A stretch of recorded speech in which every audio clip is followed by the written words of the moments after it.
না, মাথা মাসের জন্য খোপা খুলতে হবে না। এক। 2 নম্বর বিষয় হচ্ছে খোপার উপর দিয়ে বসে করে নিয়ে আসবে। খোপার উপর দিয়ে, খোপা তো থাকবে এখানে, খোপার উপর দিয়ে বসে করে নিচে পর্যন্ত আনবে, তারপর আবার সামনের দিকে নিয়ে আসবে, এতটুকুই যথেষ্ট। সেক্ষেত্রে মানে খোপা খোলার প্রয়োজন নেই, খোপা খোলার প্রয়োজন নেই।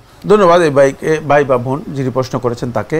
প্রথম কথা হচ্ছে, যদি তার পিরিয়ডের যে টাইম আছে, ডিউরেশনটা তার জানা থাকে যে এত তারিখ থেকে এত তারিখ পর্যন্ত এতদিন ডিউরেশন রয়েছে, তাহলে এই অবস্থায় তিনি যদি তা পবিত্র হয়ে যাওয়ার পর আবার যদি তিনি ব্লাড দেখেন, তাহলে সেটা ফলস, সেটাকে ইস্তেহাদা বলা হয়। তাকে ফলস, সেটা ফলস, জি, সেটা মানে ইয়ে নয়, এটা মাসিক নয়, হাইজ নয়, সেটাকে ইস্তেহাদা বলা হয়। তাকে এটা হচ্ছে অতিরিক্ত রক্ত নির্গত হওয়া। যেটি যদি এ ধরনের হয়ে থাকে, তাহলে তিনি অপেক্ষা করবেন, ব্লাড যখন দেখবেন অপেক্ষা করবেন। রাসূলুল্লাহ যেভাবে বলেছেন, তাহাইয়াদি সিত্তান আও সাবআন, 6 অথবা 7 দিন এটাকে হাইজ হিসেবে ধরবে। তারপরে বাকি সময় যদি দেখা যায় কন্টিনিউ করে যাচ্ছে, তাহলে তিনি সেটাকে ইস্তেহাজা ধরে প্রত্যেক সালাতে উযু করে তারপরে সালাত আদায় করবেন।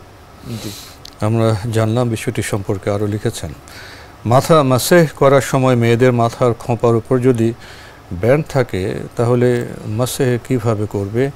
এক্ষেত্রে খোঁপা খোলা কি বাধ্যতামূলক?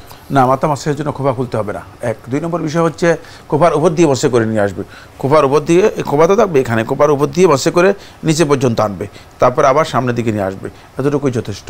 সেক্ষেত্রে মানে খোপা খোলার প্রয়োজন নেই, খোপা খোলার প্রয়োজন নেই।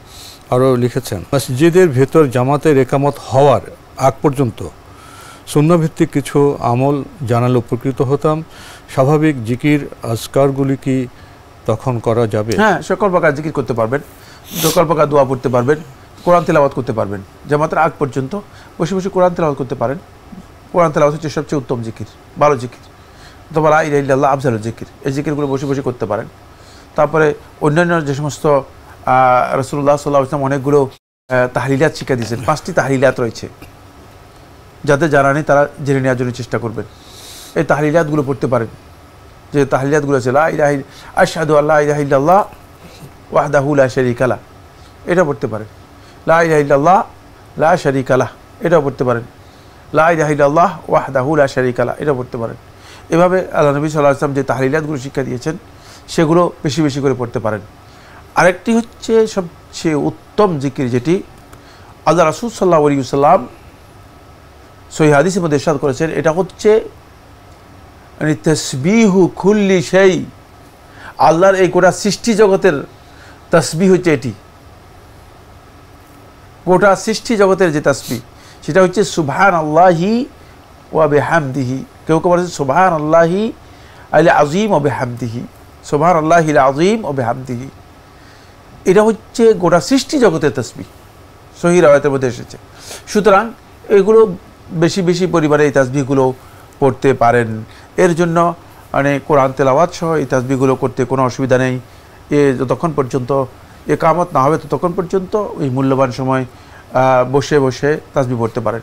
আর যদি তাসবিহ পড়তেও নাও পারেন, বসে থাকাটাও সেখানে ইবাদত।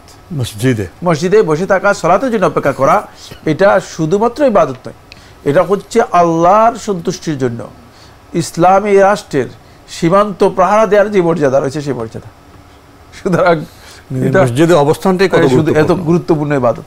সুতরাং এখানে খেয়াল রাখতে হবে যে ওখানে আপনি ঢুকে যাওয়ার পরেই আপনার মানে ইবাদত শুরু হয়ে গেছে, যেহেতু আপনি আল্লাহ রাব্বুল আলামিনের সন্তুষ্টির জন্য ঘর থেকে বেরিয়ে গেছেন।